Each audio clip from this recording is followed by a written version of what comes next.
जी, अब हम इस स्टेज तक पहुंच चुके हैं कि प्रैक्टिस नंबर 4 तक आ गए। ठीक, प्रैक्टिस नंबर 4 हमसे क्या कहता है? प्रैक्टिस नंबर 4, देखिए मैं आपको प्रैक्टिस हल करके दे रहा हूं क्योंकि प्रैक्टिस स्टूडेंट के लिए बड़ा प्रॉब्लम होता है। एग्जाम्पल तो बुक में आपको मिलेगा सॉल्व शुदा, प्रैक्टिस मसला है। ठीक, मसला नहीं है, बहरहाल स्टूडेंट उसको समझता नहीं है कभी कभार। कैसे?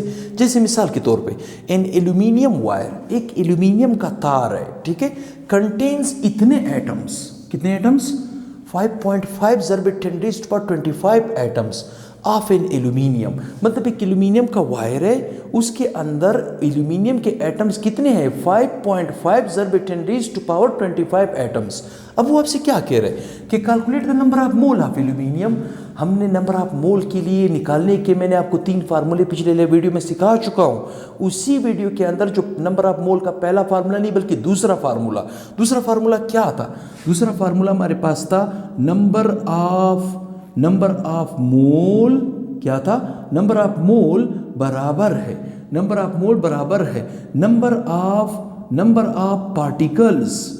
Of particles divided by Na।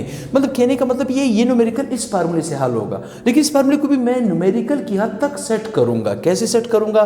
देखिए, एक एल्यूमिनियम वायर के एटम्स दिए हैं, मतलब वो हमें क्या दे रहा है? Number of atoms. क्या दे रहा है? Number of atoms of aluminium. Aluminium के कितने एटम्स दे रहे हैं? 5.5 ज़रब 10⁻25 एटम्स दिए जा रहे हैं। ठीक, वो हमसे क्या मांग रहा है? नंबर ऑफ मोल, मतलब n हमसे मांगा जा रहा है। तो इस फार्मूले को मैं थोड़ा रीसेट करूंगा। कैसे? मैं कहूंगा नंबर ऑफ मोल के लिए मैं इस्तेमाल करूंगा छोटा n। नंबर ऑफ पार्टिकल्स पहले मैं बता चुका हूं आपको पिछले वीडियो में। पार्टिकल्स का मतलब है वो एटम भी हो सकता है, मॉलिक्यूल भी हो सकता है, फार्मूला भी हो सकता है, कैटायन भी हो सकता है, एनायन भी हो सकता है। इस वक्त एटम की बात है तो मैं नंबर ऑफ पार्टिकल्स फार्मूले में नहीं लिखूंगा, मैं क्या लिखूंगा? Number of atoms. क्या लिखूंगा? Number of atoms divided by Na का मतलब है एवोगैड्रो नंबर, जिसकी वैल्यू हमें मालूम है। तो यहाँ पे गिवन डेटा में हम लिखेंगे Na का मतलब क्या है? Avogadro number 6.022 ज़रब 10⁻23। फिर मैंने कहा था इसके साथ यूनिट आपने प्रॉपर यूज करना है। अगर ऊपर एटम की बात है तो इसके साथ क्या आ जाएगा? एटम्स पर मोल। क्या आ जाएगा? एटम्स पर मोल। तो मैं समझता हूं ये न्यूमेरिकल तो 1 मिनट में हल होगा। कैसे हल होगा? अब मैं वैल्यू पुट करने वाला हूं। नंबर ऑफ एटम्स कितने हैं? 5.5 ज़रब 10⁻25 एटम्स।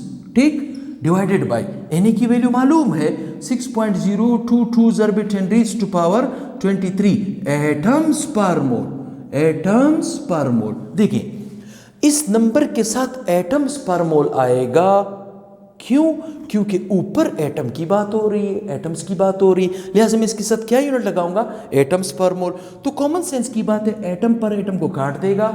ये नोमिनेटर, ये डिनोमिनेटर का डिनोमिनेटर, जैसे डिनोमिनेटर का डिनोमिनेटर मोल, ये ऊपर आके नोमिनेटर बन जाएगा।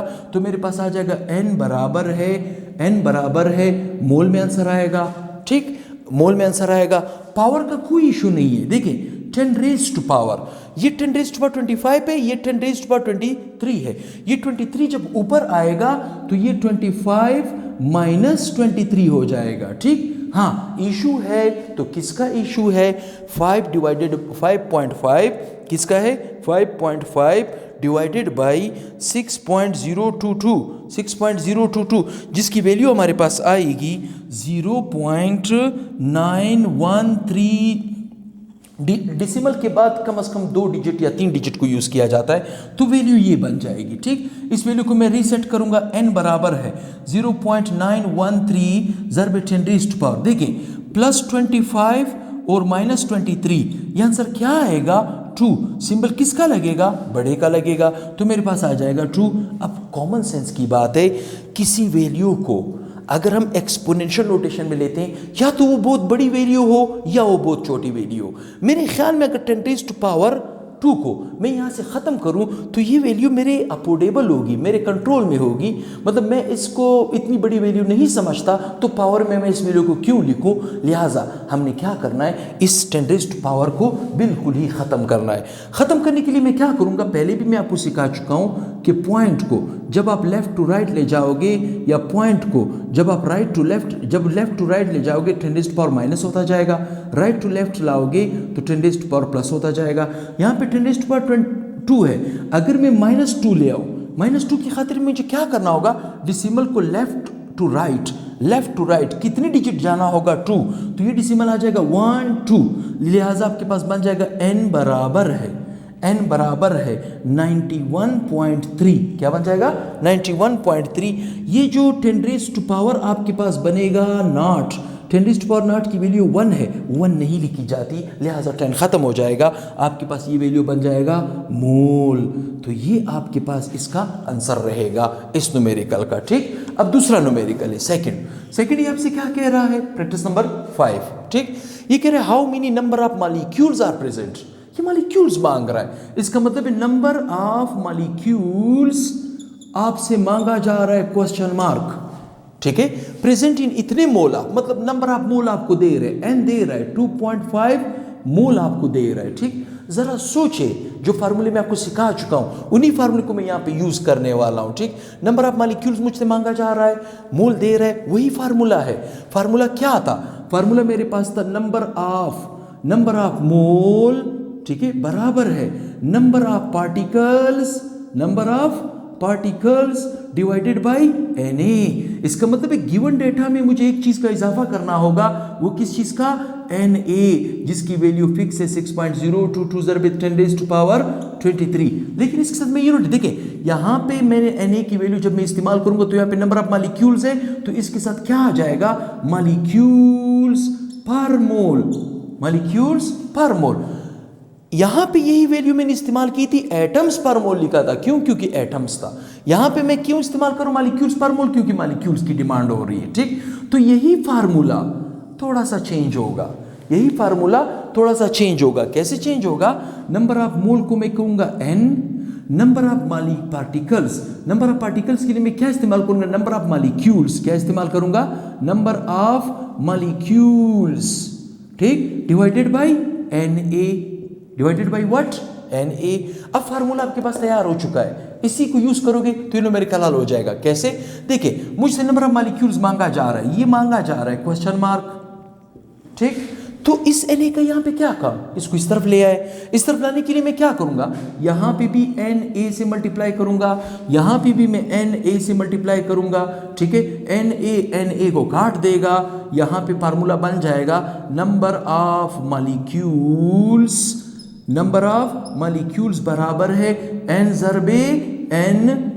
ठीक, अब वैल्यू पुट कर दो, आपका न्यूमेरिकल हल हो जाएगा। कैसे, नंबर ऑफ मोल कितने हैं, 2.5 मोल मल्टीप्लाई बाय एवोगैड्रो नंबर की वैल्यू फिक्स्ड है 6.022 ज़रबे 10 पावर 23। यहाँ पे मॉलिक्यूल्स है, तो मैं इसके साथ यूनिट क्या लगाऊंगा, मॉलिक्यूल्स पर मोल। बड़ा आसान है, बड़ा ही छोटे न्यूमेरिकल्स है, बच्चों वाले गेम है। यहाँ पे देखें, मोल है, पर मोल को काट देगा, आंसर आपके पास किस में आ जाएगा, मॉलिक्यूल्स में। किस में आ जाएगा, मॉलिक्यूल्स में। अब आपने क्या करना है, पावर का इशू नहीं है, ना पावर का इशू था, ना पावर का इशू बनेगा। 2.5 ज़रबे 6.022, ठीक है, इनको ज़रब देंगे तो 15.055 आ जाएगा। 15.055 ज़रबे 10 पावर 23, वैल्यू ये आ गई। यहाँ पे एक मसला है, ठीक, अक्सर स्टूडेंट इस बात को नहीं समझते हैं। देखिए, किसी वैल्यू को जब आप एक्सपोनेंशियल नोटेशन में लेते हो, इसका ये जो है, ये क्या कहलाया जाता है, वेरिएबल। ये क्या कहलाया जाता है, वेरिएबल। ये क्या कहलाया जाता है, वेरिएबल, ठीक। और ये कहलाया जाता है बेस, और ये कहा जाता है एक्सपोनेंशियल या नोटेशन, या आप कह सकते हो, यू कैन से पावर भी कह सकते हो, ठीक। अब किसी वैल्यू को जब आप पावर में लेते हो, एक्सपोनेंशियल नोटेशन में लेते हो, इसका ये बेस रूल ये है, इसका ये बेस 1 के बराबर या 1 से ज़्यादा, 9 के बराबर या 9 से छोटा होना चाहिए। लेकिन अगर देखा जाए ये जो बेस है आपके पास कितना है 15 है, लिहाजा मैं क्या करूँगा इसको 1 के बराबर या 1 से बड़ा 9 के बराबर या 9 से छोटा लाने की कोशिश करूँगा। तो लिहाजा मैं क्या करूँगा इस डिसिमल को यहाँ पे ले आऊँगा।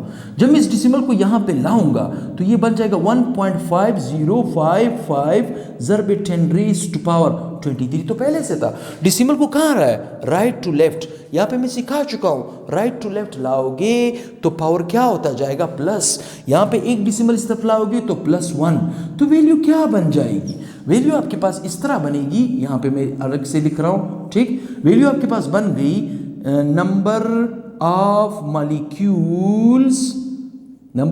मॉलिक्यूल्स बराबर है 1.5055 ज़रब 10 रेज़्ड टू पावर 24 मॉलिक्यूल्स ठीक। चूंकि जगह कम थी लिहाजा वर्डिंग थोड़ी साइड पे चली गई, कोई इशू नहीं है। बहरहाल मैं समझता हूँ ये न्यूमेरिकल आपका क्लियर हो चुका है।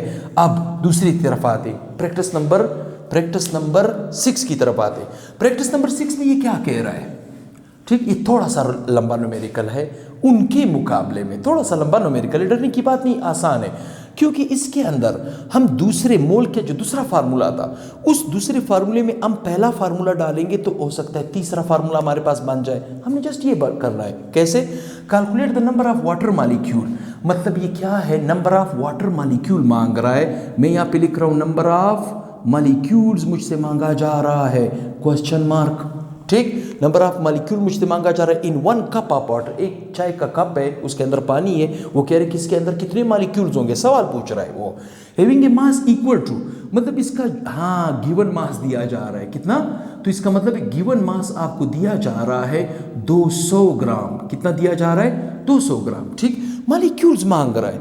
अभी थोड़ी देर पहले हमने ये फार्मूला निकाला था, याद है ये वाला फार्मूला हमने निकाला था। कैसे निकाला था हमने, number of mole number of particle divided by Na, number of particle के हमने नंबर ऑफ मॉलिक्यूल्स कर दिया था। नंबर ऑफ मॉलिक्यूल्स को सेट करने के लिए हमने ये फार्मूला बनाया था। यही फार्मूला मैं यहाँ पे लूंगा, देखिए नंबर ऑफ मॉलिक्यूल्स क्या लूंगा, नंबर ऑफ मॉलिक्यूल्स बराबर है n ज़रबे Na।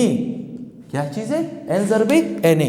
ऐसा मैंने क्यों किया, क्योंकि इसने मुझे गिवन मास दिया है और मुझे ये अच्छी तरह मालूम है कि नंबर ऑफ मोल को निकालने का जो पहला फार्मूला था, नंबर ऑफ मोल को निकालने का जो पहला फार्मूला था हमारे पास वो क्या था मास डिवाइडेड बाय मोलर मास। वो क्या था मास डिवाइडेड बाय मोलर मास।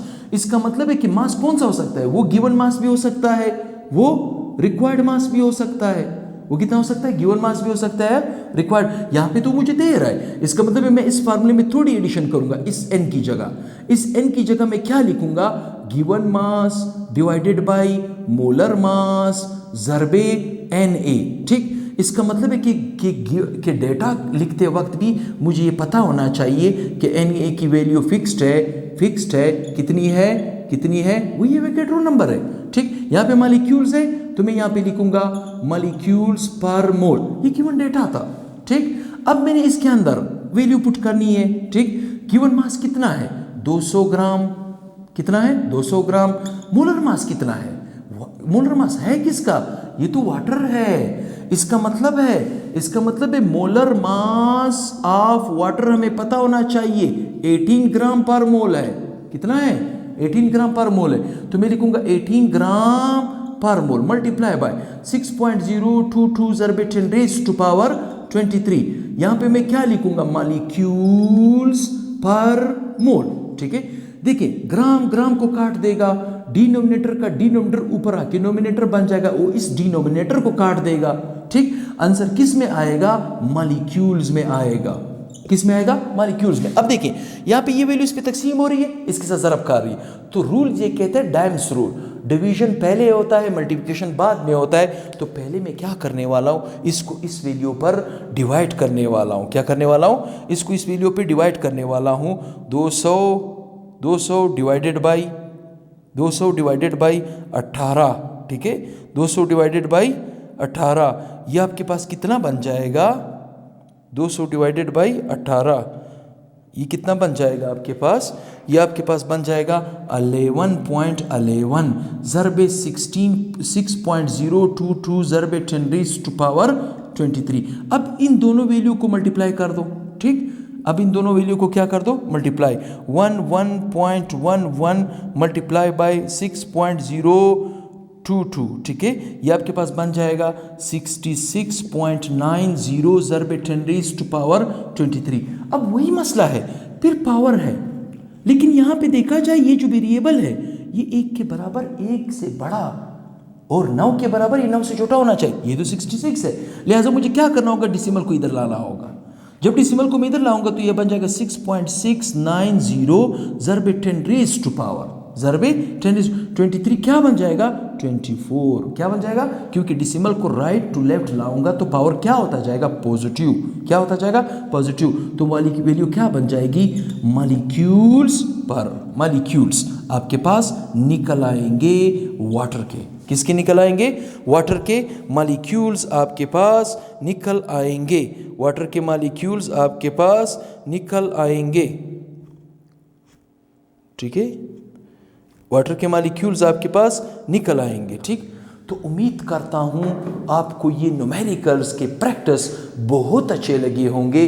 अगर अच्छे लगे हैं तो आप अपने हर दोस्त के साथ शेयर करें, ज़्यादा से ज़्यादा शेयर करें। मेरे चैनल का नाम है Quetta science academy, Quetta science academy. YouTube पे सर्च करें, इसे क्लिक करें, इसे सब्सक्राइब करें, बेल आइकन ज़रूर दबाएं, क्योंकि मेरा जो भी नया वीडियो जिस टाइम भी मैं लोड करूँगा आपको फ़ौरन उसका नोटिफिकेशन मिल जाएगा, वक्त मिलेगा। मैं कोशिश करूँगा कि ज़्यादा से ज़्यादा वीडियो अपलोड कर सकूँ। उम्मीद करता हूँ आपके लिए जितनी भी डिफ़िकल्टीज़ पहले चैप्टर में स्टोइकियोमेट्री में हो रही है, वो सारी डिफ़िकल्टीज़ मैं 1 बाय 1 करके हटाने वाला हूँ। अभी मैंने छोटे छोटे प्रैक्टिस करके छोटे छोटे न्यूमेरिकल आपको सिखा दिए। अब मैं आहिस्ता आहिस्ता से इन छोटे न्यूमेरिकल्स को बड़े न्यूमेरिकल्स स्टोइकियोमेट्री में चेंज करने वाला हूँ। तो दुआओं में याद रखें, आप मुझे सपोर्ट करें, मैं इंशाल्लाह आपको सपोर्ट करूँगा। एजुकेशन में सदका जारिया है, ये सदका जारिया के तौर पे मैं चल रहा हूँ। मैं चाहता हूँ कि होम टू होम आपको नॉलेज मिले केमिस्ट्री का, और आपके लिए केमिस्ट्री आसान पे आसान होती जाए। वालेकुम अस्सलाम।